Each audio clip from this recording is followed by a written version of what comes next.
Hello everyone, आप सभी लोगों का स्वागत है मेरे एजुकेशनल चैनल इलेक्टेक में। आज का वीडियो जो है वो काफी इंटरेस्टिंग और नॉलेजेबल होने वाला है। जी हाँ, आज हम लोग फोकस करने वाले हैं रिन्यूएबल एनर्जी, सोलर एनर्जी पर। और हम देखने वाले हैं महाराष्ट्र स्टेट का फर्स्ट मेगावाट लेवल का जो ground mounted solar power plant है, उसके जो इलेक्ट्रिकल कनेक्शंस है वो हम लोग ब्लॉक डायग्राम का यूज करके डिटेल में स्टडी करने वाले हैं। और इतनी गारंटी तो मैं ले सकता हूं कि ये 10 मिनट का वीडियो जो कि एक प्रेजेंटेशन के फॉर्म में है, वो अगर आप पूरे तरीके से अच्छे से सुन लेते हैं, देख लेते हैं, तो बिना किसी प्रैक्टिकल नॉलेज और टेक्निकल नॉलेज के बिना आप इजीली जो है वो मेगावाट लेवल का जो ground mounted solar power plant होते हैं उसके जो इलेक्ट्रिकल कनेक्शंस है वो इजीली उसका जो नॉलेज है वो ले सकते हैं और आप कनेक्शंस भी कर सकते हैं। So without wasting a time, चलिए स्टार्ट करते हैं। जी हाँ, आपके सामने एक ब्लॉक डायग्राम को आप लोग देख रहे हैं, जिसके हेल्प से अभी हम लोग डिटेल में जो इलेक्ट्रिकल कनेक्शंस होते हैं ground mounted solar power plant जो होता है मेगावाट लेवल के, वो हम लोग डिस्कस करने वाले हैं।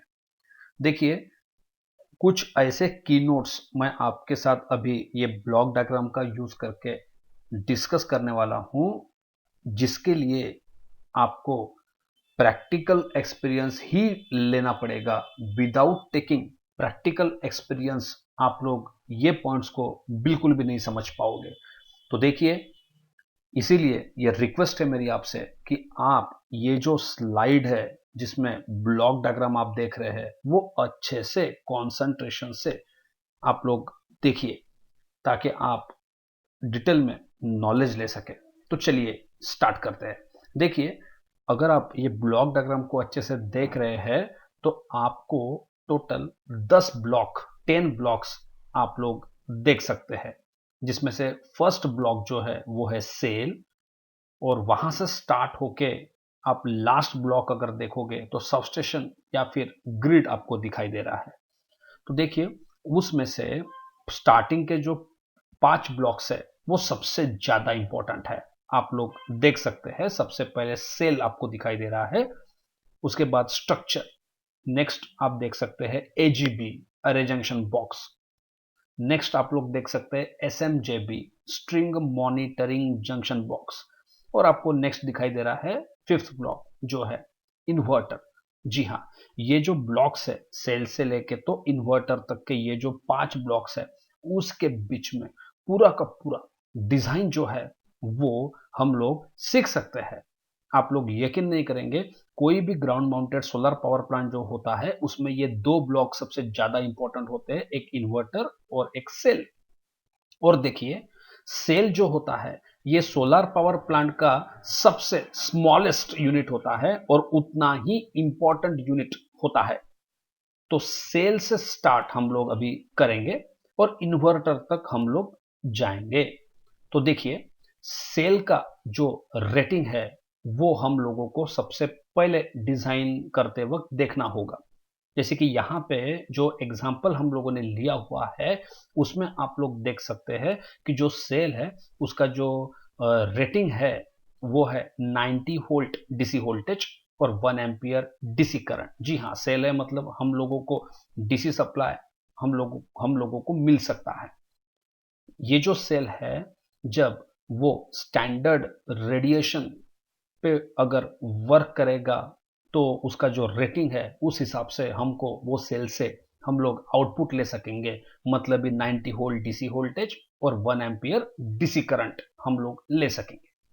अब देखिए, सेल का रेटिंग तो हम लोगों ने देख लिया कि 90 वोल्ट वोल्टेज हम लोगों को वो सेल से मिलेगा। लेकिन देखिए, सोलर पावर प्लांट में क्या होता है, हम लोगों को जनरेशन जो है वो मिलता है लेकिन डीसी फॉर्म में मिलता है। सेल है मतलब डीसी सप्लाई हमको मिल रहा है, लेकिन आप लोगों को अच्छे से पता है कि जो यूनिवर्सली अडॉप्टेड सप्लाई सिस्टम है वो एसी है। तो हम लोग जो है वो सोलर पावर प्लांट से हम लोग पावर जब इवैक्यूएट करेंगे, या जो हमारा कंज्यूमर है, कस्टमर है, जिसके साथ पावर परचेस एग्रीमेंट पीपीए हुआ है, उसको तो एसी सप्लाई ही देना पड़ेगा। तो हमारे पास है डीसी सप्लाई और हमको देना है एसी सप्लाई। इसका ही मतलब हम लोगों को करना होगा इन्वर्शन बाय यूजिंग इन्वर्टर। इसीलिए देखिए, इन्वर्टर सोलर पावर प्लांट का एक मेन कंस्टिट्यूएंट है आफ्टर सेल।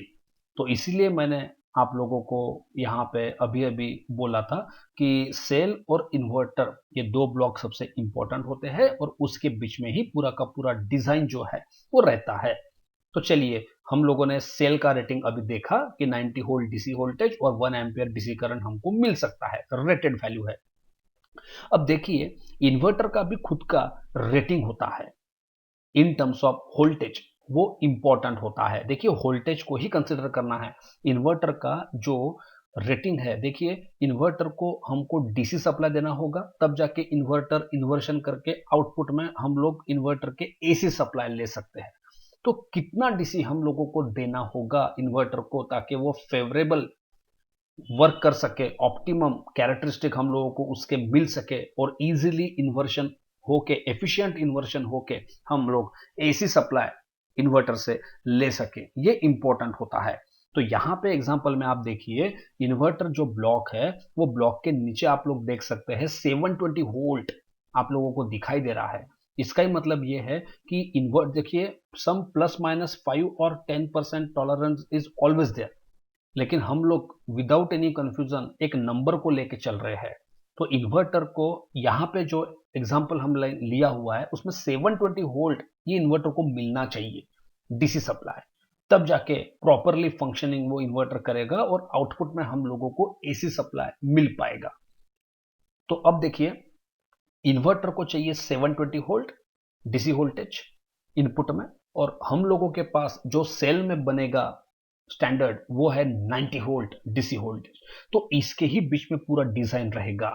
देखिए, ये सबसे इंपॉर्टेंट या की नोट यहां पे आप लोग ध्यान में रखिए।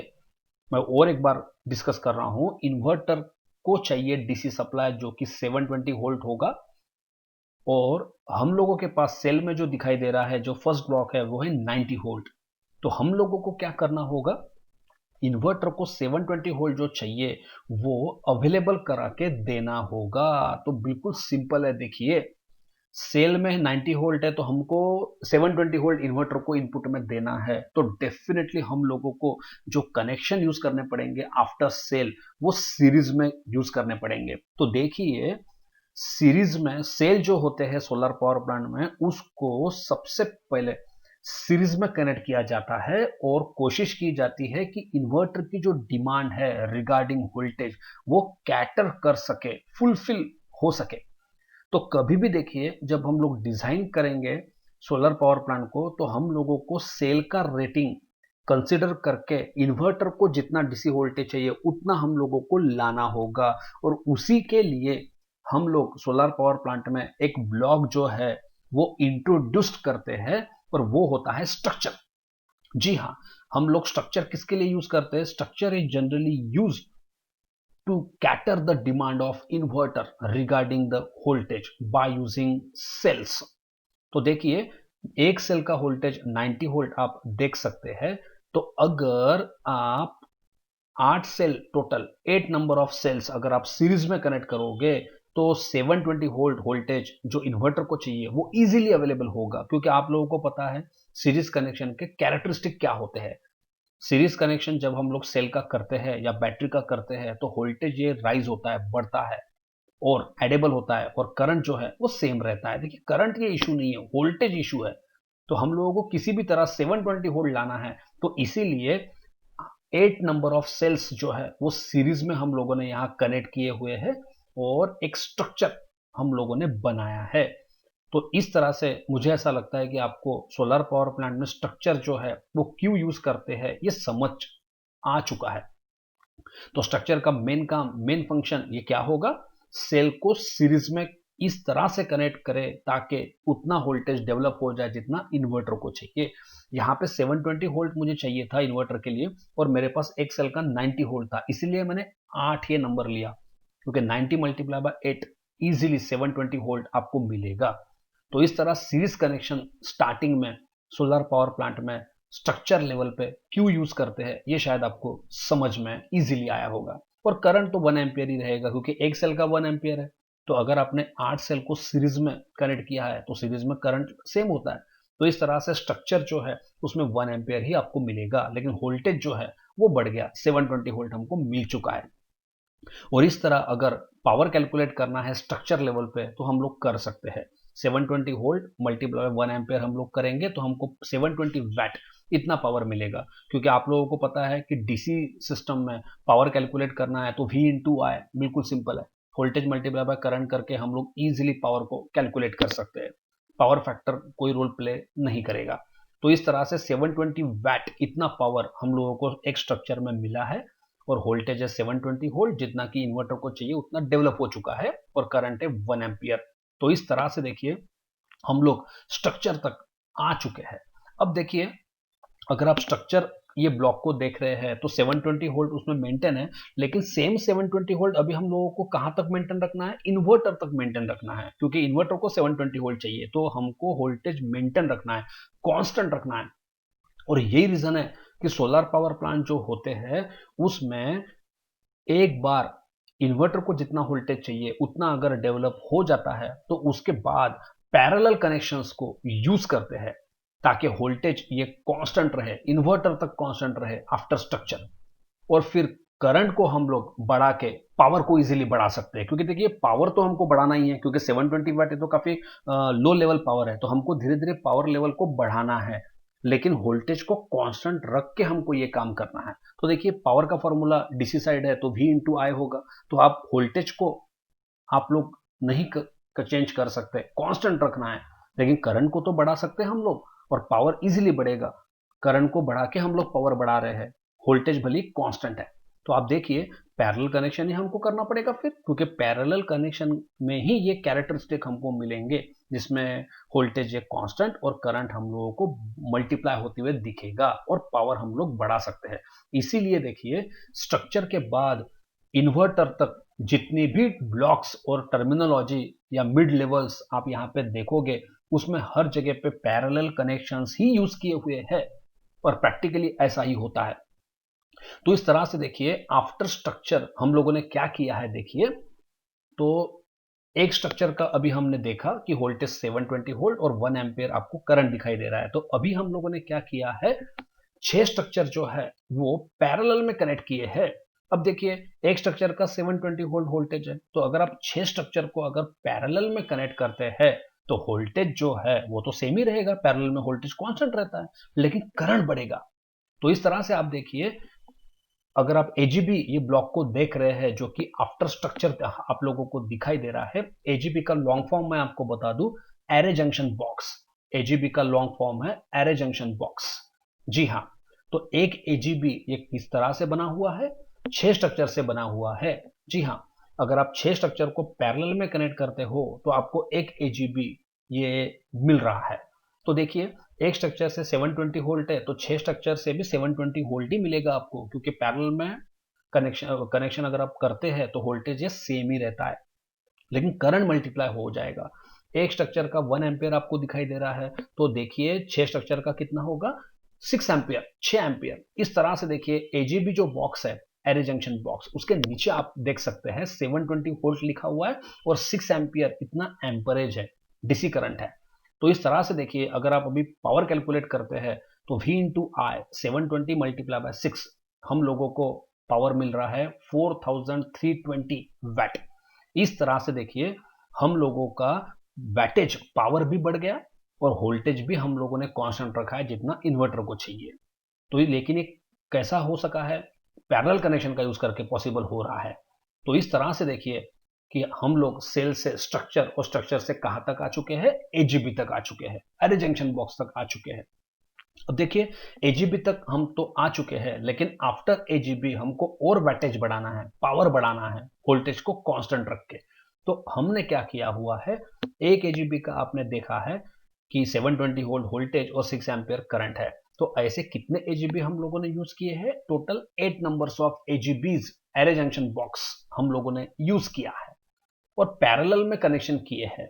अब देखिए अगर 8 नंबर्स ऑफ एजीबीज अगर आप पैरेलल में कनेक्ट करते हैं तो वोल्टेज तो कांस्टेंट ही रहेगा, लेकिन करंट 8 टाइम्स बढ़ेगा। अब देखिए एजीबी, एक एजीबी का 720 वोल्ट है, तो डेफिनेटली जब 8 एजीबी से आप एसएमजीबी बना रहे हो ब्लॉक, एसएमजीबी का मतलब है स्ट्रिंग मॉनिटरिंग जंक्शन बॉक्स, एसएमजीबी। जी हाँ, स्ट्रिंग मॉनिटरिंग जंक्शन बॉक्स। तो एक एसएमजीबी एक 8 एजीबी से बना है, ऐसा ब्लॉक में दिखाई दे रहा है। अब देखिए अगर 1 एजीबी का 720 वोल्ट वोल्टेज है तो 8 एजीबी का भी 720 ही होगा, क्योंकि पैरेलल में कनेक्ट किया हुआ है तो वोल्टेज सेम ही रहेगा, लेकिन करंट बढ़ गया। जी हाँ, 1 एजीबी का 6 एम्पियर था तो 8 एजीबी का कितना हुआ, 8 इंटू 6, ये हो गया 48 एम्पियर। तो इस तरह से देखिए करंट मल्टीप्लाई हो गया बिल्कुल भी। तो इस तरह से 8 टाइम्स करंट जो है वो बढ़ चुका है। तो अब देखिए एसएमजीबी का अगर हम लोग कैलकुलेशन करते हैं इन टर्म्स ऑफ वैटेज तो कितना होगा, V इंटू आई कर सकते हैं। तो 720 वोल्ट ये वोल्टेज हुआ और करंट है, एम्परेज है 48 एम्पियर। तो टोटल वैटेज जो है वो है 34,560 वैट। तो काफी पावर लेवल जो है, डीसी पावर लेवल, ये काफी एनहांस हुआ है। तो इस तरह से आप लोग देख सकते हैं कि एजीबी और एसएमजीबी जो होते हैं ये मिड लेवल्स होते हैं, जिनको हम यूज करते हैं सोलर पावर प्लांट्स में पावर लेवल बढ़ाने के लिए, और वोल्टेज को कांस्टेंट रख के हम लोग ये काम करते हैं और पैरेलल कनेक्शंस हम लोग करते हैं। इस तरह से देखिए हम लोग सेल, जो कि एक स्मॉलेस्ट सबसे ब्लॉक था, कंस्टिट्यूएंट था, उसके बाद हमने सेल से बनाया स्ट्रक्चर, और उसके बाद एजीबी, एजीबी के बाद एसएमजीबी तक हम आ चुके हैं। अब देखिए एसएमजीबी तक तो हम आए हैं, लेकिन अभी हम लोगों ने एसएमजीबी जो है वो एक एसएमजीबी का देखा है कि वोल्टेज 720 वोल्ट है और करंट है 48 एम्पियर। अब हम लोगों को वैटेज और बढ़ाना है, क्योंकि ये जो इन्वर्टर हम लोगों ने यहाँ पे लिया हुआ है वो 250 किलोवाट का इन्वर्टर है। जी हाँ, 250 किलोवाट, 250 किलोवाट का इन्वर्टर है, और अभी उतना जो पावर है वो नहीं आया है, तो हमको और वैटेज बढ़ाना है। तो इसीलिए हम क्या करेंगे, एक एसएमजीबी तो हम लोगों को मिला है, 720 वोल्ट उसका वोल्टेज आपको दिखाई दे रहा है और 48 एम्पियर करंट। तो ऐसे एक इन्वर्टर के लिए हमने कितने एसएमजीबी यूज किए हैं, टोटल 8 नंबर ऑफ एसएमजीबी हमने यूज किए हैं। तो इससे क्या होगा, और पैरेलल कनेक्शन किया हुआ है, उससे क्या होगा, एक एसएमजीबी से 48 एम्पियर और 720 वोल्ट हमको मिल रहा है। तो अगर हम 8 एसएमजीबी को पैरेलल में कनेक्ट करते हैं तो एक इन्वर्टर में वोल्टेज तो उतना ही रहेगा 720, क्योंकि पैरेलल कनेक्शन में वोल्टेज सेम रहते हैं, लेकिन एम्परेज जो डीसी करंट है वो बढ़ जाएगा 8 टाइम्स। जी हाँ, एक एसएमजीबी का 48 एम्पियर है, तो 8 एसएमजीबी अगर हम लोग लेते हैं पैरेलल में तो 48 इंटू 8, 384 एम्पियर करंट हमको इन्वर्टर में डीसी साइड में, इनपुट साइड में मिलेगा। और 720 वोल्ट इतना वोल्टेज है, तो देखिए 720 वोल्ट और 384 एम्पियर ये डीसी वोल्टेज और करंट इन्वर्टर को हम इनपुट में दे रहे हैं। मतलब ही इन्वर्टर को डीसी साइड में हम जितना 720 वोल्ट वोल्टेज चाहिए उतना तो हमने दिया ही है, और वैटेज भी आप देखिए कितना मिल रहा है, 276,480 वैट। इसका ही मतलब क्या है, अगर किलोवाट में हम कन्वर्ट करें, डिवाइड बाय 1000 करें, तो 276 किलोवाट हम बोल सकते हैं। इसका ही मतलब क्या है, मैंने अभी अभी आपसे जिक्र किया कि इन्वर्टर ये 250 किलोवाट का है, तो 276 किलोवाट पावर, डीसी पावर आपने इनपुट में इन्वर्टर को दिया हुआ है, डेवलप किया हुआ है। इस तरह से देखिए जो सोलर पावर प्लांट्स होते हैं उसमें सेल से इन्वर्टर तक किस तरीके से आते हैं वो आप लोगों ने देखा। तो इस तरह से देखिए अगर आप लोगों से कोई पूछता है तो ये सबसे इंपॉर्टेंट की नोट है, हमेशा पूछा जाता है कि सोलर पावर प्लांट जो होते हैं उसमें कनेक्शंस कौन से या किस तरीके से करते हैं। तो देखिए सीरीज पैरेलल कनेक्शंस आप लोगों को बोलना होगा। देखिए काफी कंफ्यूजन होता है अगर नॉलेज नहीं है तो, लेकिन मैं यकीन के साथ बोल सकता हूं कि अभी आप लोगों को ये समझ चुका है कि सीरीज पैरेलल कनेक्शंस क्यों बोलते हैं। क्योंकि देखिए पहले तो आपने सेल को सीरीज में कनेक्ट किया और स्ट्रक्चर बनाया, इसीलिए सीरीज, और उसके बाद आपने पैरेलल कनेक्शन करके इन्वर्टर तक आप आए हो, तो टोटल कनेक्शन जो है फ्रॉम सेल से इन्वर्टर ये क्या हुए, सीरीज पैरेलल हुए। तो इस तरह से जो ground mounted solar power plant है मेगावाट लेवल पे, उसमें जो कनेक्शन हम लोग देख रहे हैं वो कैसे है, सीरीज पैरेलल कनेक्शन है। तो इस तरह से आप इन्वर्टर तक हम लोग अभी आए हैं, और अभी ये जो इन्वर्टर है उसको डीसी सप्लाई जो है वो हम दे चुके हैं, और अभी इन्वर्टर का जो आउटपुट है वो हम ले सकते हैं एसी सप्लाई हमको मिल सकता है। आप चाहो तो सिंगल फेज भी मिल सकता है, या फिर आप चाहो तो 3 फेज सप्लाई भी आपको मिलेगा। लेकिन आप लोगों को पता ही है, जैसे कि मोस्ट बैलेंस्ड सप्लाई जो होता है वो एसी में 3 फेज सप्लाई सिस्टम होती है। तो जनरली इन्वर्टर का जो आउटपुट होता है वो 3 फेज एसी सप्लाई हमको मिल सकता है। तो इस तरह से आप अभी कंसिडर कीजिए कि इन्वर्टर का जो आउटपुट है वो 3 फेज एसी सप्लाई है। अब देखिए, ये तो हुआ एक इन्वर्टर का कि 250 किलोवाट तक पावर जो है वो अप्रोक्सीमेटली हम लोग कैसा बना सकते हैं सोलर पावर प्लांट में। लेकिन देखिए, सपोज अगर 1 मेगावाट का प्लांट है, तो 1 मेगावाट को अगर हम किलोवाट में बात करें तो 1000 किलोवाट हुआ। तो अभी तो आपने एक इन्वर्टर 250 किलोवाट का देखा, लेकिन 1000 किलोवाट 1 मेगावाट मतलब वो आने के लिए आपको मल्टीप्लाई बाय 4 करना पड़ेगा। इसका ही मतलब क्या है कि आपको 4 इन्वर्टर यूज करने पड़ेंगे, क्योंकि एक इन्वर्टर से तो 250 किलोवाट मिलेगा पावर, लेकिन आपको चाहिए 1000 किलोवाट। तो डेफिनेटली 4 इन्वर्टर 250 किलोवाट के आपको यूज करना होगा, ताकि 1000 किलोवाट आपको मिले, मतलब 1 मेगावाट आपको मिले। तो इस तरह से ये जो महाराष्ट्र स्टेट का first megawatt level ground mounted solar power plant है, उसमें इस तरीके से किया हुआ है। और 4 250 किलोवाट के जो इन्वर्टर्स है वो इन लोगों ने यूज किए हैं। अब देखिए, 4 इन्वर्टर बिल्कुल भी इंडिपेंडेंटली वर्क कर रहे हैं, लेकिन ये जो 4 इन्वर्टर का आउटपुट है फिर वो क्लब किया हुआ है। अब देखिए, इन्वर्टर के बाद का ब्लॉक हम लोग देखते हैं, क्या लिखा है, LT panel, low tension panel, low voltage panel. क्योंकि देखिए, इन्वर्टर का आउटपुट जो है वो तो आपको मिला है, लेकिन सामने वो सप्लाई जब जाएगा तो पावर फ्लो जो है, अभी हम लोगों को क्या करना होगा, इन्वर्टर के आउटपुट में जो एसी सप्लाई मिला है, अभी हम एसी साइड में एंटर कर चुके हैं आफ्टर डीसी। तो हम लोगों को क्या करना होगा, जो इलेक्ट्रिकल के एसी साइड के पैरामीटर्स है वो देखने होंगे कि वो प्रॉपर रेंज में बैलेंस है कि नहीं है, रेटेड जो चाहिए वो है कि नहीं है। तो हम लोगों को मीटरिंग एक करना होगा आफ्टर इन्वर्टर। उसके साथ साथ प्रोटेक्शन रिले ब्रेकर्स हम लोगों को यूज करना होगा। तो वो सब कहाँ होगा, एलटी पैनल में। तो एलटी पैनल ये क्यों यूज किया हुआ है, उसके थ्रू हम मीटरिंग और प्रोटेक्शन दे रहे हैं।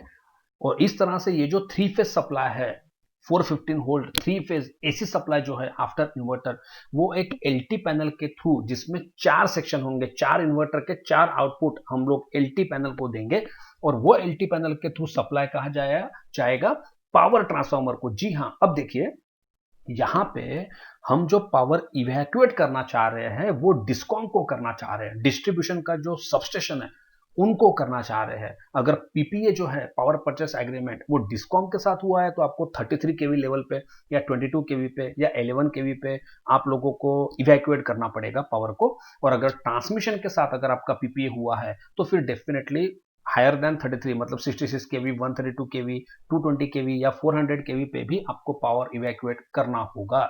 लेकिन देखिए, इन्वर्टर का आउटपुट तो 415 415 वोल्ट 3 फेज है, तो लेकिन आपको यहां पे देना है डिस्ट्रीब्यूशन को। तो डेफिनेटली वो डिमांड कर रहे हैं 33 केवी की, इसीलिए एक पावर ट्रांसफार्मर जो है वो हम लोगों ने यहां यूज किया है। और वो स्टेप अप पावर ट्रांसफार्मर है, मतलब इनपुट में प्राइमरी साइड से 415 वोल्ट लेगा और 33 केवी स्टेप अप करके आपको मिलेगा।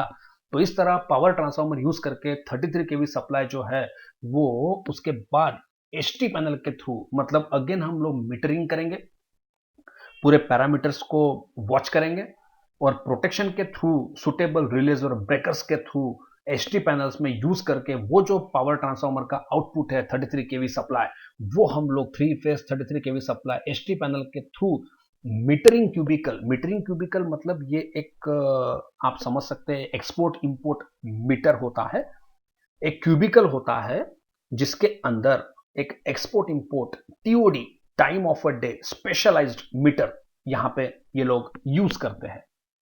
और देखिए, मीटरिंग करके हम लोग एसटी पैनल के बाद वो जो पावर है वो कहां इवैक्यूएट कर रहे हैं, सबस्टेशन में, चाहे वो डिस्कॉम का सबस्टेशन हो, डिस्ट्रीब्यूशन का, या फिर ट्रांसमिशन का, जिसको हम लोग ग्रिड भी बोल सकते हैं।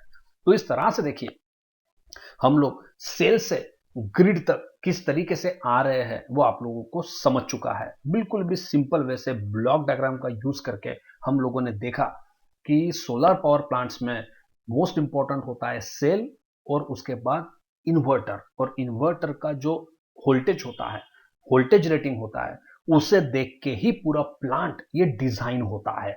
मतलब जो एजीबी या जो एसएमजीबीज होते हैं वो हम लोग यूज करते हैं इन्वर्टर का जो वोल्टेज रेटिंग है और इन्वर्टर का जो पावर रेटिंग है उसके हिसाब से हम यूज करते हैं। यहाँ के जो नंबर्स है 6 स्ट्रक्चर्स, 8 एजीबीज, 8 एसएमजीबीज, वो वैरी कर सकते हैं।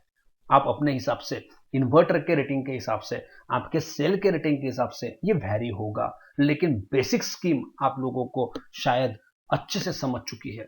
बिल्कुल भी सिंपल ये ब्लॉक डायग्राम था। तो इस तरह से सीरीज पैरेलल कनेक्शंस करके सोलर पावर प्लांट्स में किस तरीके से पावर। तो देखिए आज के वीडियो में बस इतना ही, लेकिन मैं ये वीडियो के बाद अगेन सोलर पावर प्लांट्स जो होते हैं या जो solar ground mounted solar power project जो होते हैं उसके बारे में हम अगेन कुछ एडवांस्ड कनेक्शंस को और डिस्कस करने वाले हैं।